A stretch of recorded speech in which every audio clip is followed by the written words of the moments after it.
ከድቅድቅ ጨለማ ያወጣኝ ልጁ ያደረገ እሱ ዛሬ ያሳልፈኛል። ነገ አያለው። አሁን እጠብቃለሁ። የትናንትና ሕይወትን እንደገና እጠብቃለሁ። በጥፍ መልእክት አለኝ። በብዙ ችግር መከራ ውስጥ ያለፋችሁ ነገር የከበዳችሁ ግራ የገባችሁ ሰው ሁሉ ጣቱን የተጠቀመባችሁ እናንተ የምታደርጉት ነገር ግራ የገባችሁ እሱ እግዚአብሔር ትናንትና የረዳ እሱ እግዚአብሔር ትናንትና የረዳ እሱ እግዚአብሔር ትናንትና ያሰበ ከሞት ወደ ሕይወት ያሻገረ ልጁ ያደረገ የሁኔታዎች አለመሳካት የማያቆመው እሱ ዛሬ በስፍራው አለ። እንዳትረሳለህ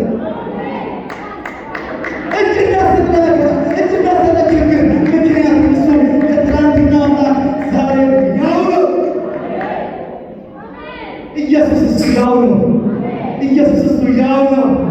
ያኔ በብዙ ስኬት ውስጥ እንናገርና ያኔ ብዙ ነገር አደረገ።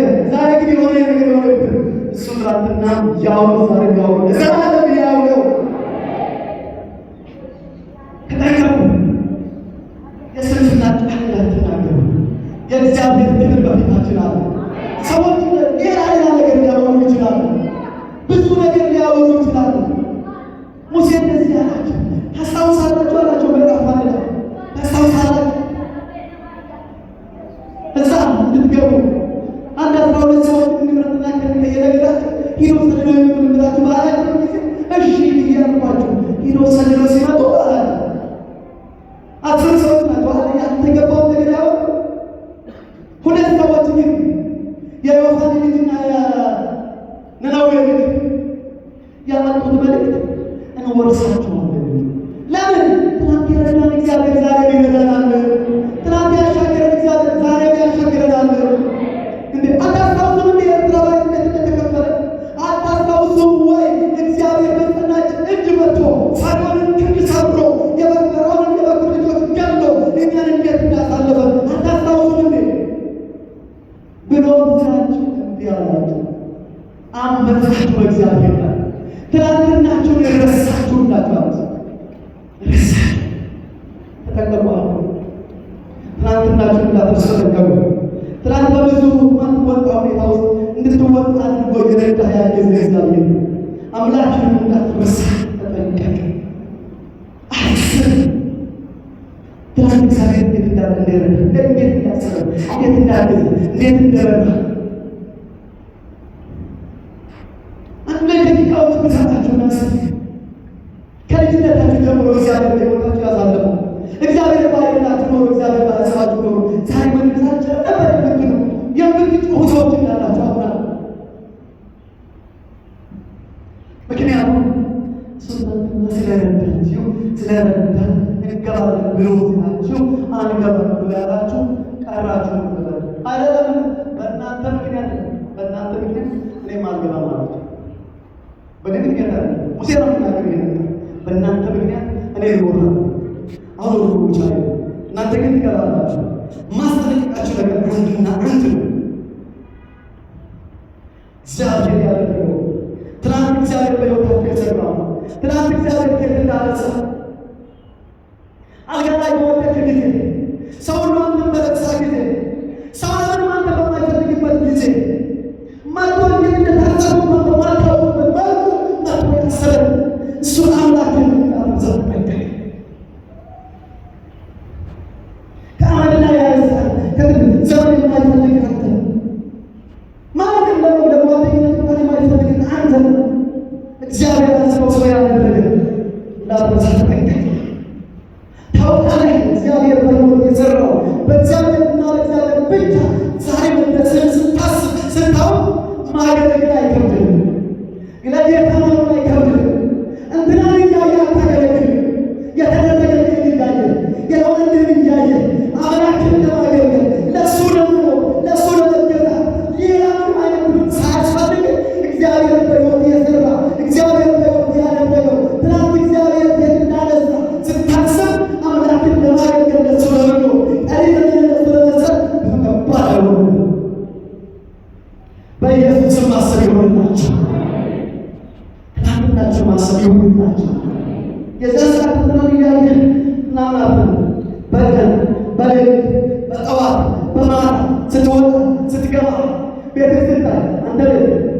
ካንተ የኔ አይደለም ካንተ ከሱ የተቀበልኩት ነው የኔ አይደለም።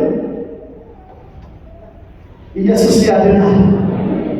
ስለዚህ አስቢ ትናንት እግዚአብሔር አይደለም ትናንት በሕይወታችን እግዚአብሔር ይሰራው ዛሬ በሆነ ነገር ተብሎ አትፈልግ እግዚአብሔር ሙሴ ያላችሁ ተብሎ እግዚአብሔር ትናንት እግዚአብሔር እንዴት እንዳነሳ እንዴት እንደመራችሁ እንዴት እንዳሳለፋችሁ እንዳትረሱ ተጠንቀቁ።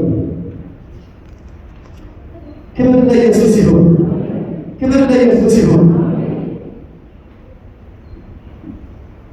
ሌላው ደግሞ ዳዊትን እናነሳለን። እግዚአብሔር በሕይወቱ ታላቅ ስራ የሰራው ሰው እሱ ለእስራኤል መልእክት ጽፏል። አስታውሳላችሁ 124ኛው ምዕራፍ ቁጥር 1 ጀምሮ እግዚአብሔር ከእኛ ጋር ባይሆን ኖሮ የሚለው ቃል አለ። እስራኤል እንደዚህ ይላል፣ እግዚአብሔር ከአንተ ጋር ባይሆን መቼ ትናንትና እግዚአብሔር ከአንተ ጋር ባይሆን ኖሮ አንተ ዛሬ በዚህ የምትገኝ ሰው ነበር። እስራኤል እንዲህ ይበል፣ እግዚአብሔር ከእኛ ጋር ባይሆን ኖሮ ጠላቶች በእኛ ላይ በተነሱ ጊዜ መቼ ያኔ የጠላቶች ቁጥር በእኛ ላይ በተነሱ መቼ ያኔ እንዲህ ብሎ ያስብ እስራኤል ወንድሜ እግዚአብሔር ባይረዳ ዛሬ አንተ በዚህ ስፍራ አትገኝም። እግዚአብሔር ባይረዳ ኖሮ ትናንት እግዚአብሔር ባያግዝ ኖሮ ዛሬ በዚህ ተሰብስበን አንገኝም ነበር። ታስታውሳላችሁ ነበር የዛሬ 54 ዓመት አካባቢ መቶ ኮሮና ሁላችን ቤታችን ውስጥ አጭቆ እንዳንወጣ አድርጎ እንዳንገናኝ አድርጎ ብዙ ሰዎችን ያጣንባቸው ብዙ አውሮፓ ሀገሮች የሬሳ ክምር የሆኑበት እኔ እንዳናንተ ግን ዛሬ ላይ በመቆማችን እሱ ባይረዳን ኖሮ እሱ ባያግዘን ኖሮ እሱ ከአንቺ ጋር ባይሆን እሱ ከአንተ ጋር ባይሆን ኖሮ ዛሬ ማየት ይችል ነበር እንዴ? አምላካችን እሱ ሁሌ ከእኛ ጋር ነው። ሃሌሉያ! እንደ እብድ ሆኖ ማንሳት ያለበት እናንተ ለምን እሱ ባይረዳን ኖሮ ቁጣቸው ያችን በደደደ ጊዜ በዚያን ጊዜ ሕያዋን ሳለን በዋሉን ነበር። ስንት የሚውሉ ነገሮች እንዳይውል፣ ስንት የሚያጠፉ ነገሮች እንዳያጠፋ፣ ስንት የሚገሉ ሁኔታዎች እንዳይገሉ አድርጎ ዛሬ ያደረሰ አምላክ ነውና እንዳትረሳ ተጠንቀቅ። እስቲ ለእግዚአብሔር ታላቅ እልልታና ጭብጨባ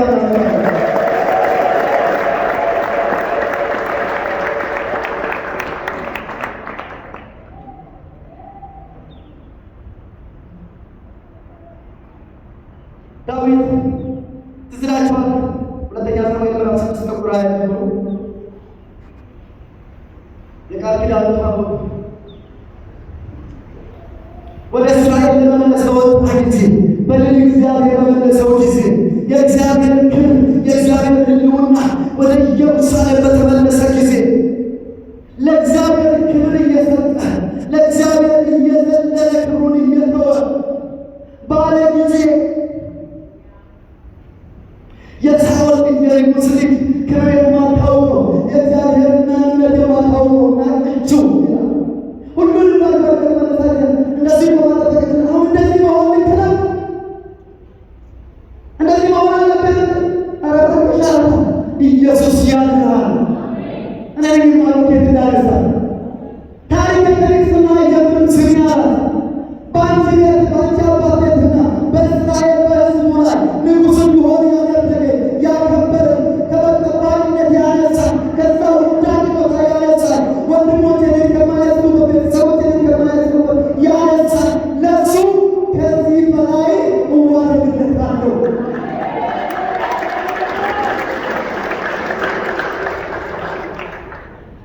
አይገባሽም ናቸው አይገባሽም። ዝም ብዬ አይደለም ንጉሥ የሆንኩት፣ ዝም ብዬ አይደለም መጥቼ እዚህ ቦታ ላይ የሆንኩት። የሚሆንለት የሚኖርለት እንዲህ እንዲሆን ያደረገኝ ስልጣን የሰጠኝ እውቀት የሰጠኝ መሪ ያደረገኝ ሰው ያደረገኝ ፊተኛ ያደረገኝ አምላኬ ነው። በዘመኔ ሁሉ ለሱ እኖርለታለሁ። ለሱ ካስፈለገ እዘላለሁ፣ እዋረድለታለሁ። በቆነጃጅቶች ፊት እንደዚህ ይዋረዳል። የሚገርመው ነገር ባንቺ ፊት በቆነጃጅቶች ፊትማ እከበራለሁ እከበራለሁ። ግን ላከበረኝ ጌታ ከዚህ በላይ ሆኖለታል። ለረዳኝ ጌታ ከዚህ በላይ ሆኖለታል። ከየት እንዳነሳኝ አውቃለሁ። ከዚህ በላይ ሆኖለታል።